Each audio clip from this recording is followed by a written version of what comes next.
Moderator for this session to please join us up on the stage, Mr. N.K. Mehta, CEO and founder of SNS India Private Limited. Mr. Mehta specializes in offering consulting, designing, and implementation of 360-degree cybersecurity solutions. Thank you so much, Mr. Mehta, for joining us here. And now with this, ladies and gentlemen, I'm going to invite our panelists for today, Jasmine Gorimar, Digital Transformation Strategist from Mahindra Group.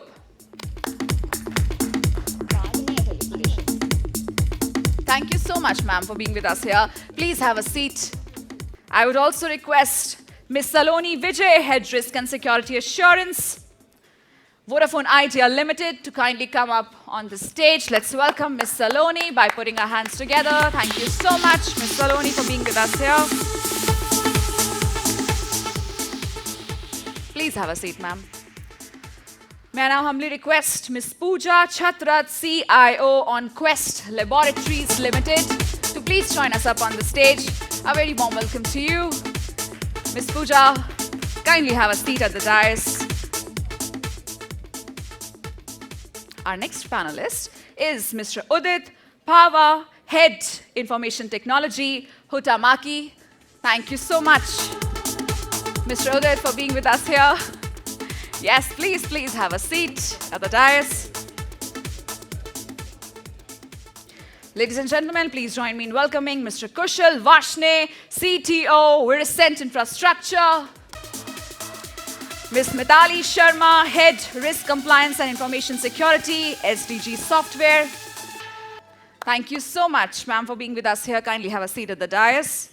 Ms. Shweta Srivastav, CTO, Paul Merchants. Let's welcome her by putting our hands together. Come on, let's do that. Thank you, Ms. Shweta, for being with us here. Please have a seat. And I would also request Mr. Sunil Sharma, MD Sales, India and SARC Sophos, to kindly join us up on the stage. Very good evening, everyone. I have been in cybersecurity for last 22 years. I'm running a company. Before that, 15 years, I was a customer like you. So about IT security is not new to me. Sunil sir, the attack surface area, security vendor are the best person to start this discussion. Sunil sir, I will have to hear from you. Sir, thank you very much for asking this question. First of all, the answer is yes. And I think all the CISO, CIOs who have been sitting here, pre-COVID and post-COVID, the change which has happened, perimeter versus remote working versus like working from anywhere, Correct. versus from like, you are putting your infra into the cloud and not, don't even have the visibility that the infra and the application, the OS, whatever you have put in the cloud, is it secured? And because of, thinking that, okay, I have put everything on the cloud and that's not my responsibility in terms of securing, there is a bit of challenge. So there is no doubt that it's increasing. Thank you. Thank you, Sunil sir. To hear from Shweta ma'am. What are your views, please? Sure. Thank you so much for the question. So I come from a company who's operating in BFSI. Yes. And especially during the pandemic. Prior to that, of course, we had operations delivered through retail outlets. But pandemic has opened whole sort of a gamut of services that could be delivered across the globe using digital platform. And as the enterprises are embracing digital a lot, obviously, like Mr. Sunil has put, perimeters have gone, people are working from remote. And considering that we are from BFSI, there is a lot of regulatory check also on us. So while we are trying to reach out to our customers and deliver business through different platforms, we have to keep the regulatory guidelines as well in mind. So that's extremely challenging. It's, like you said, it is increasing the threat surface, but then there is no option. Kushal sir, we'd like to hear your expert views. See, if we look at my fellow colleague, he mentioned about the old world, it was based on floppy, right? To where now we have evolved. So we are talking about IoT and there are lots of technologies. So digital has emerged in our lives, be it professionally as well as personally. So definitely threat landscape is changing because of work from anywhere or hybrid scenarios, but it is also changing because now everything is digital. Everything is getting smarter. Everything, whatever we are wearing, whatever we are doing, everything we are getting tracked. So now when we are generating so much of data, right? So everywhere we need security also. So definitely, our threat parameter is increasing like anything. And now I'd like to move to Jasmine, ma'am. Uh, how do you see the role of CIO changing? And what can they do to define a risk management program, especially when the data is, hybrid, moving to cloud, in fact, multi-clouds as well? So, there was a joke going around outside before pandemic, before COVID and after COVID, AC and BC.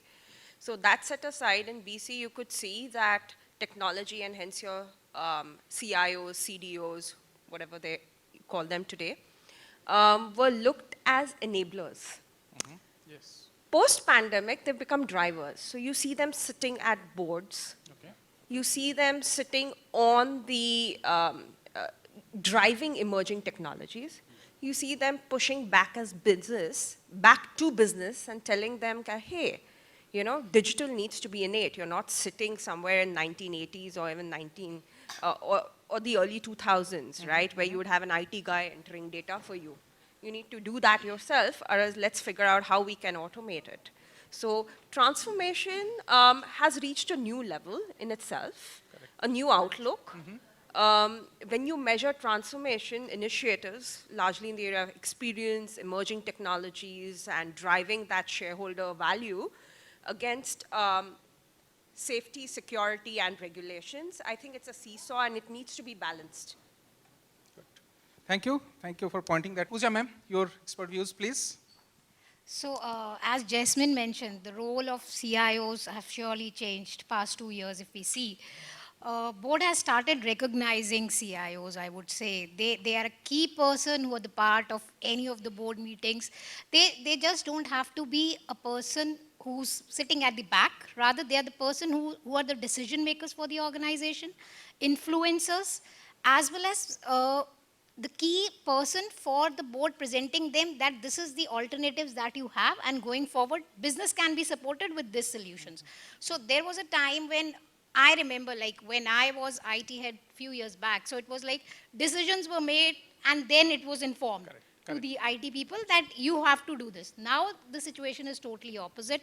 It's like you are the part of the meetings, you are the part of all the decisions, even if it is related to sales, expenses, any of the departments.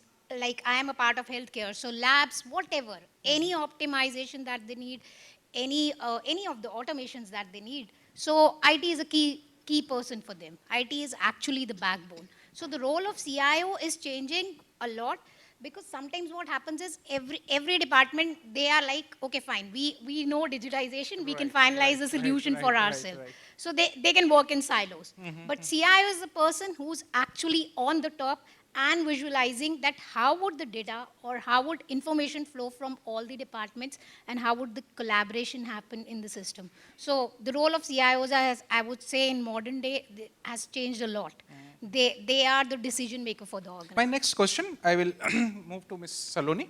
Okay, so what steps CIO can take? Maybe you can list top 3 steps to, enhance their security postures. Okay, thanks for asking the question. The risk exposure of an organization is constantly changing because most of the companies are moving towards modernization. All the new technologies are getting implemented. So some of these steps which a CIO or CISO should take to improve the security posture for the organization. And top 3, as you asked, first one in my mind is to build resiliency. Most of the organization are now leaving the legacy technology behind and moving towards new technology like cloud, which is giving better result in terms of sustainability and improvement in terms of downtime or outages. So while they are moving towards new technology, the security framework has to be on top of the mind while implementing or creating those technologies. So that is first thing.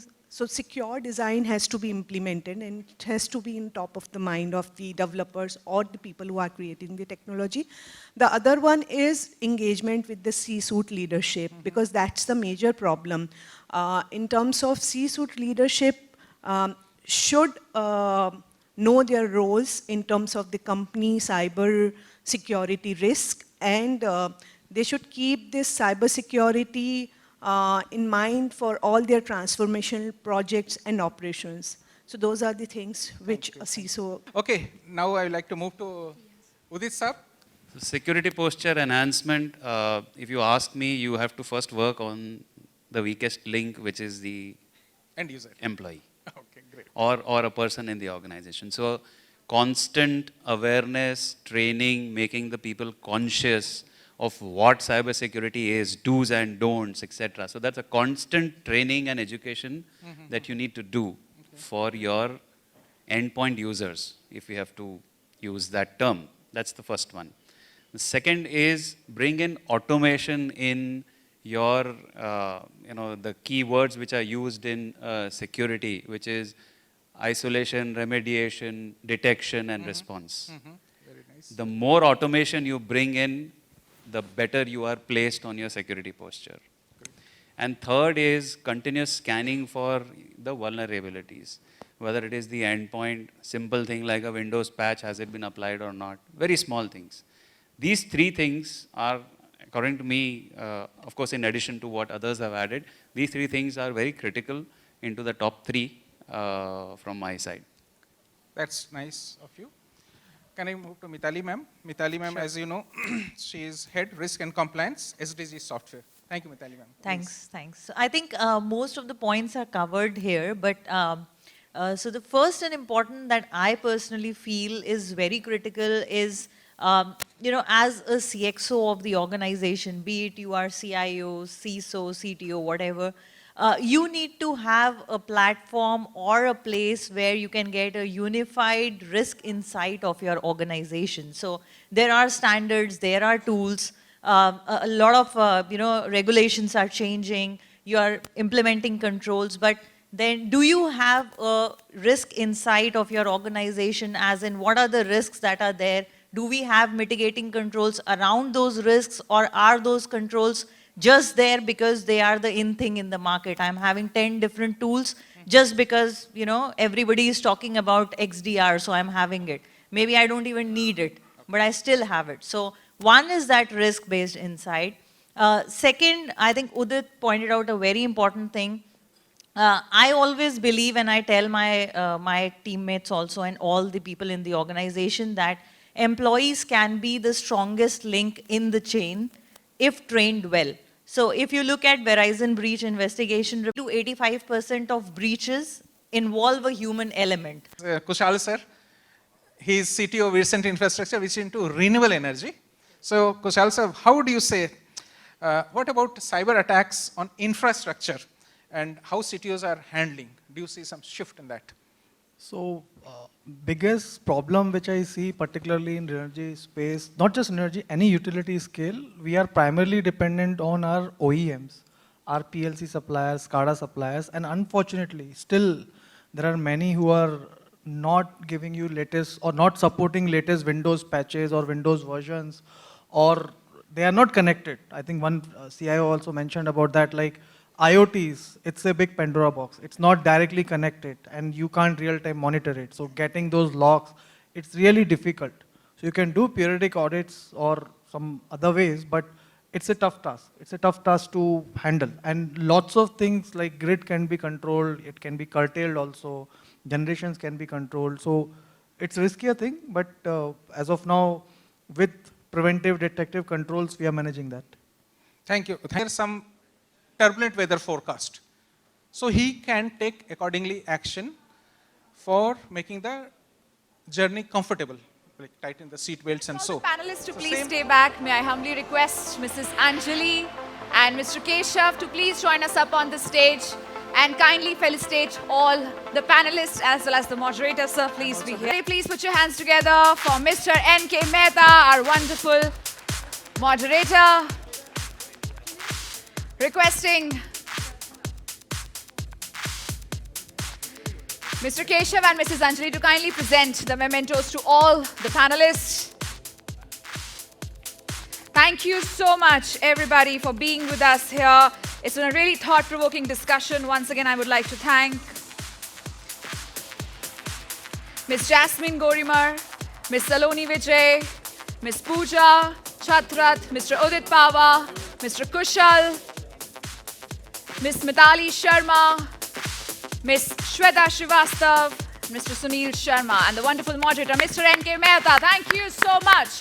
It's been a wonderful discussion, absolutely insightful.